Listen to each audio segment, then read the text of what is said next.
धनी संपत्ति जोड़ी चली आ गरीब तलकू तलकू जाउछि। भारत में आय एवं संपत्ति असमानता पहुंची जाइछि रेकर्ड स्तर में। आय असमानतार एक दारुण चित्र देखा मिली वर्ल्ड इनइक्वालिटी रिपोर्ट 2026 रे। रिपोर्ट कहूछि भारतर जातीय आयर 58% श्रेष्ठ 10% धनी लोकंक पाखकु चली जाइछि।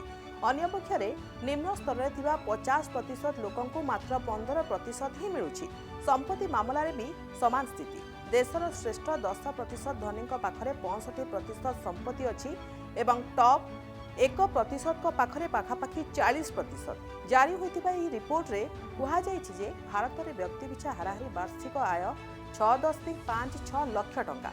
एथिरे श्रेष्ठ 10% को 58% आय भाग मिलुछि। 2021 रे एहा थिला 57%। अन्य पक्षरे निम्न स्तर रे थिबा 50% लोकंकु जातीय आयर मात्र 15% मिलुछि, जहाँकि पूर्वरु 13% थिला। रिपोर्ट अनुसार संपत्ति क्षेत्र में असमानता चिंतार विषय। भारत में श्रेष्ठ 10% लोकंक पाखरे मोट संपत्तिर 65% भाग रही। से व्यक्ति पिछा हाराहारी संपत्ति 29.62 लाख टंका। निम्न स्तर में 50% जनसंख्या निकट में प्रति व्यक्ति पिछा मात्र 6.88 लाख टंकार हाराहारी संपत्ति रही। से श्रेष्ठ 10% धनी व्यक्ति माने प्रत्येक हाराहारी 10.58 कोटी टंका संपत्तिर मालिक।